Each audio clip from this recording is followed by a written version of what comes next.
Good morning, my friends, and welcome to this special time on our Sunday experience and the celebration. What I'm about to do is open up my beautiful Science Mind textbook. You want to see it? There it is. I think I showed it to you first time. It has not only the complete textbook, but a whole additional area where you can find anything you want to find. All you have to do is ask your consciousness to open up the page and discover it. So, as we do, we move to this week's lesson, which is now here in January. The the third chapter of the Science Mind textbook, What It Does. This is a good Sunday to think about that. Martin Luther King Day. Dr. Dan Morgan, who was one of the best and brightest religious science teachers when I was in my 20s, Dan was a very, very important part of my life. We had the opportunity to walk together with Dr. King back in the 60s. And when I said we walked with him, we were about 500 back in the crowd. So he was up there somewhere. But what a grand time to contemplate the power and the glory of having Dr. Martin Luther King as part of our experience in the last century, and his power, his influence, his clarity will last forever. One of the most important things he taught, we can correlate with this morning's lesson, What It Does, is when he said that one day we will judge people by the content of their character and not the color of their skin.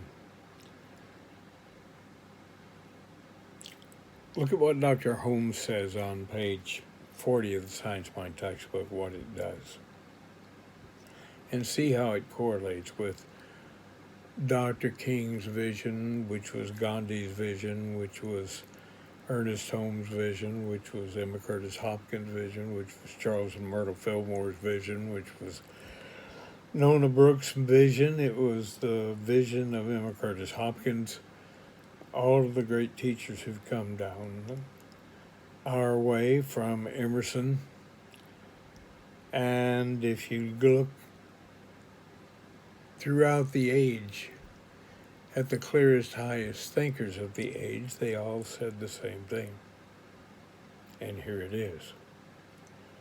From page 40 of the Science of Mind textbook, Dr. Holmes says, we should approach the study of this science rationally, never expecting to derive any benefits from it that its principle does not contain. For while it is true that we are immersed in an infinite intelligence, a mind that knows all things, it is also true that this intelligence can acquaint us with its ideas only as we are able and willing to receive them. Divine mind is infinite. It contains all knowledge and wisdom, but before it can reveal its secrets, it must have an outlet. This outlet we shall be compelled to supply through our own receptive mentalities. And then listen to this next chapter's short. All invitation. I'm going to back this up and start it again. From, again, page 40, the second paragraph. All invention, art, literature, government, law, and wisdom that has come to the race has been given to it through those who have deeply penetrated the secrets of nature and the mind of God. Now, what you discover is when you begin to think when you begin to think critically from oneness, not about oneness, but from oneness. See, there's a difference in duality looking at oneness and oneness understanding duality. You can be in either place, choose you. But you're going to be in that duality place for a while before you finally free yourself from it, because all of a sudden you begin to realize that all of the higher thinking you're thinking about is within you, what they thought you can think and know why.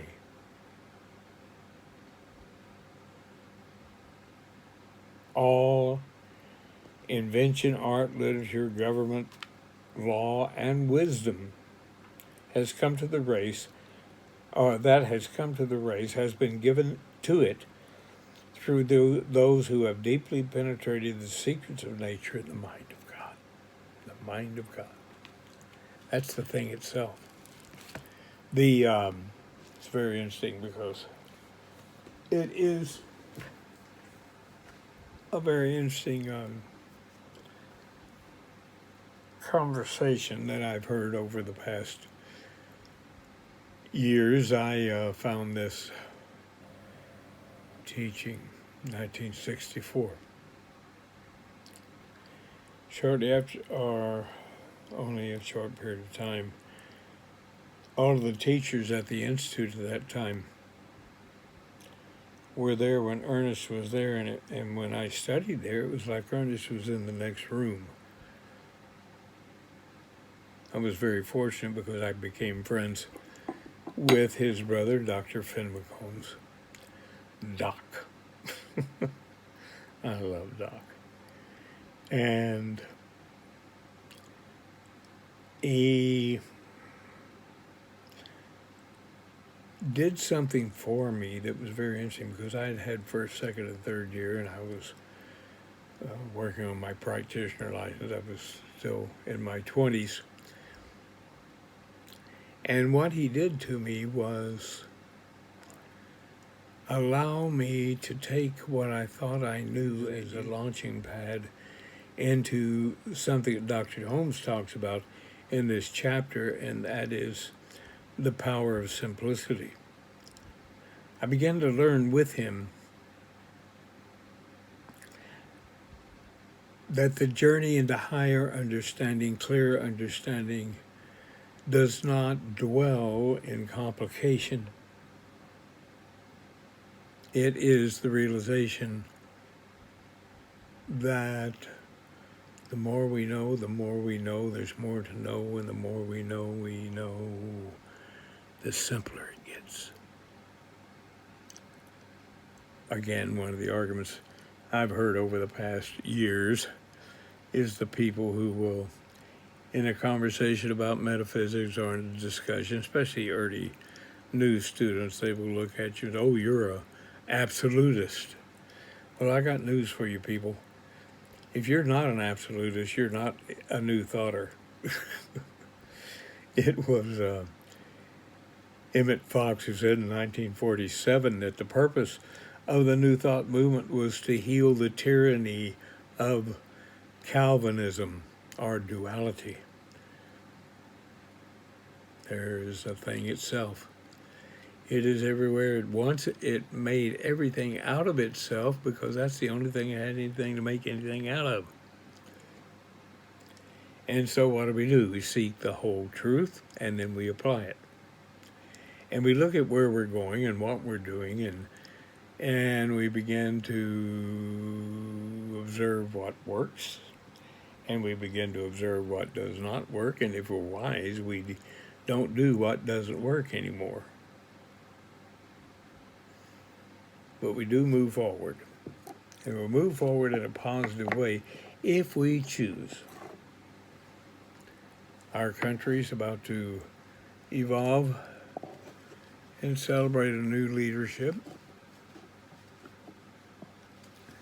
We know that anything and everything that needs to happen to produce for our experience something greater than we've experienced before, and anything that needs to heal, whether it's physical or psychological or anything else, that we know for sure that there is an answer, and that answer is to first affirm our good and know that we're affirming something that's good enough to be true.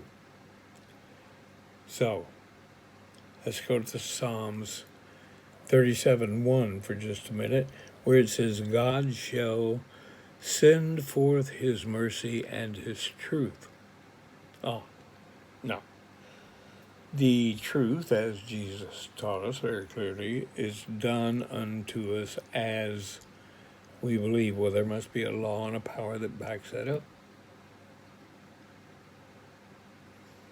Dr. Holmes says in the textbook on page, 575,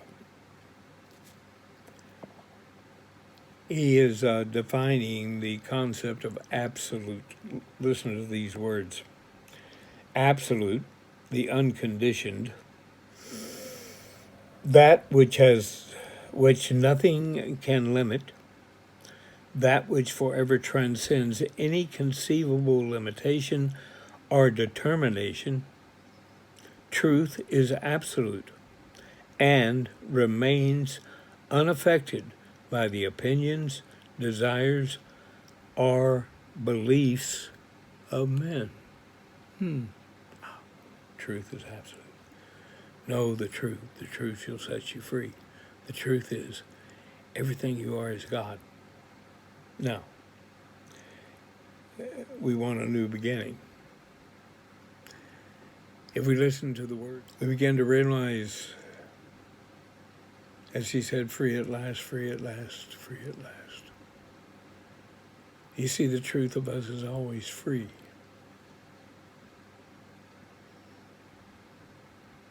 Let's know this morning that as we move toward the 20th of this month and the new beginning for our country and the world, that there is part of us which knows no scars. It knows no markings of confusion, doubt, fear, unhappiness, dis-ease. Let's know that as we unfold this year, God in us is creating God in the answer to this virus. And so we move forward day by day, minute by minute. We celebrate our new leadership. We celebrate our new president, vice president. We celebrate all the good that needs to happen in the physical is now manifesting in the conscious mind of everyone who wants and needs a better experience. By and by, all the time, by and by, any time. You see, we are the image and likeness of God in principle. As we think, so are we in the outer. But the inner can never be touched because the inner of everything and everyone is God. And the interesting thing about it, as we are told by the wisest thinkers, God's kingdom is finished.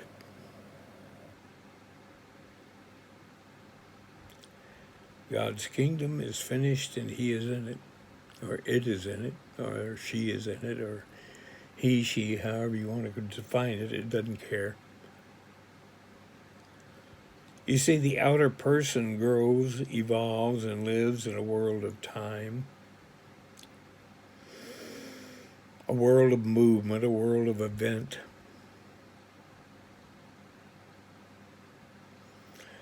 For the person who observes this from God consciousness, they begin to realize that any moment of any day can be a new beginning.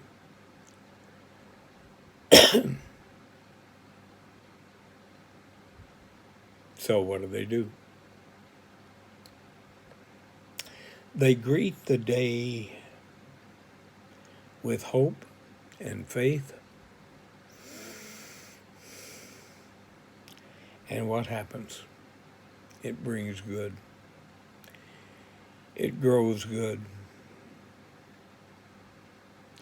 The outer self is the inner self expressing at the level of a person's understanding. Without like getting at the understanding. You see, while the inner self is your unlimited power, your unlimited potential. It is always your unlimited potential. In other words,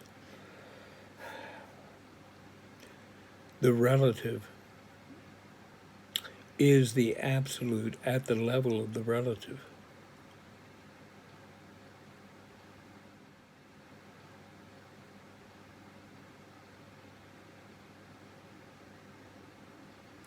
The piece of pie is not all of the pie, but everything the piece of pie is pie. Ralph Waldo Trine said we're like drops in the ocean.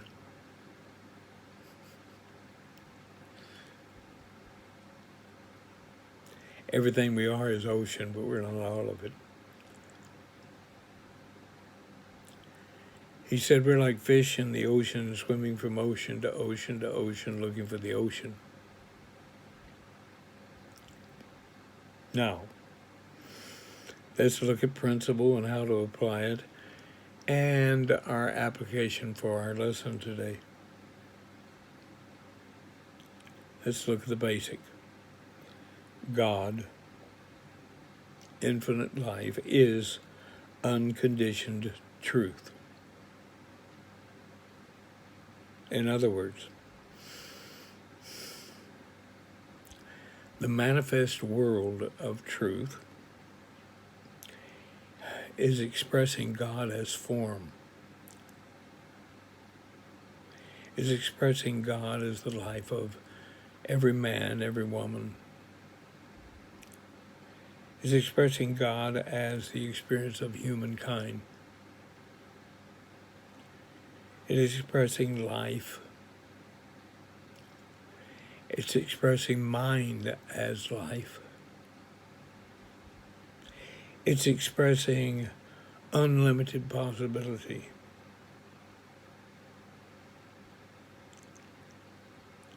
You see, when our outer expression is in harmony with our true inner nature, something wonderful happens. You see, something wonderful is happening right now, and it's you. It is you. Always has been you. But the thing is, as we were told many years ago, if I be lifted up, everything around me will be lifted up. See, our challenge is to see the truth that we know is true within us and everyone. And if we're not doing it, we can work on it. Good. I was all upset one day and saw Dr. Fenwick Holmes. And I told him why I was upset, and I was justifying being upset. And he said, you need to let that go. And I said, why is that? And he said, do you want to be well tonight? I said, yes. He said, then let it go. It's not worth it. See, once you wake up metaphysically, you stop playing I'll show you, I'll hurt me. And you stop also having to put anything down in order to feel better about yourself. So again, we begin understanding that our outer expression, when it's in harmony with the inner truth of ourself, we begin to know wholeness as we've never known it before. We begin to experience peace and joy and fulfillment. Remember Dr. Tom Costa, my dear, dear friend, colleague. We are all wonderful, wonder-filled. Dr. Tom was wonder-filled. He touched the lives of so many people. We walked together with Dr. Raymond Charles Barker and Dr. Robert Bitzer and Dr. Frank Richelieu.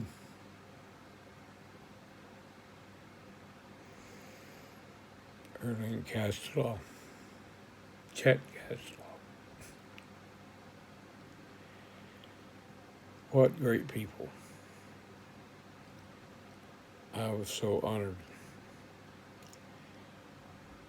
to synchronize with those great thinkers. And then I look around, there are not many of us left who were there then. But I am here to teach.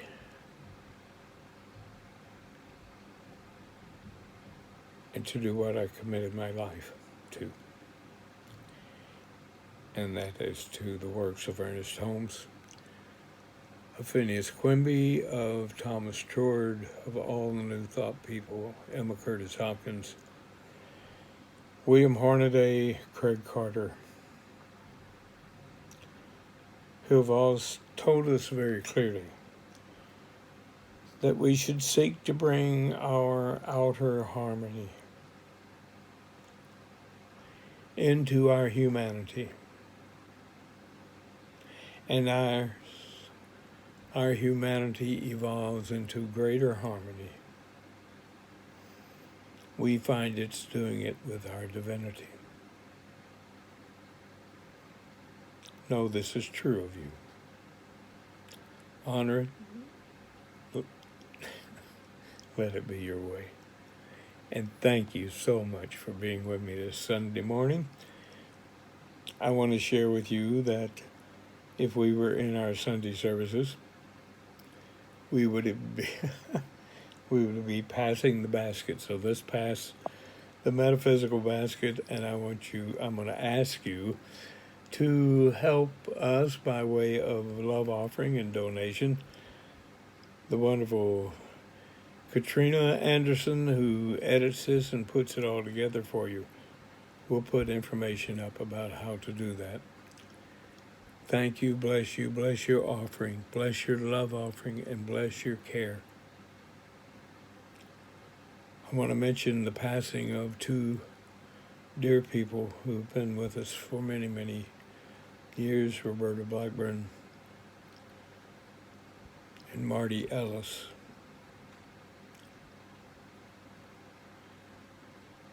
We know where they are. God is, and loving hands met them here. Loving hands now meet them in their new life experience.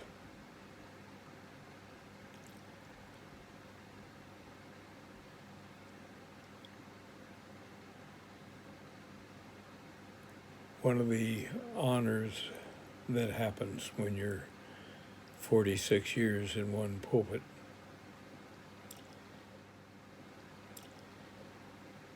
is you do say goodbye to friends. But they're always in your heart. And you always love them. So it is. And now to the people who've required, and listen, if you honor what we're doing by way of spiritual mind treatment, if anyone has spiritual requests or you need to contact any of us, Katrina will give you the information for that and how to reach us and how to send in a treatment request. Speaking of treatment, let's go within now and close with our treatment. We honor this moment and know the truth of our being unfolds from God, through God, to God. So this morning we resolve in the newness unfolding for our nation, for our world, filled with love and positive right action, full of answers, health, happiness, joy, and prosperity. Let's know our leaders know what to do and how to do it, and the love that they give in the hour they live defines what their work and world is all about. And we hear these words and use them for ourselves. The love that I give in the hour I live is the measure of the life I lead.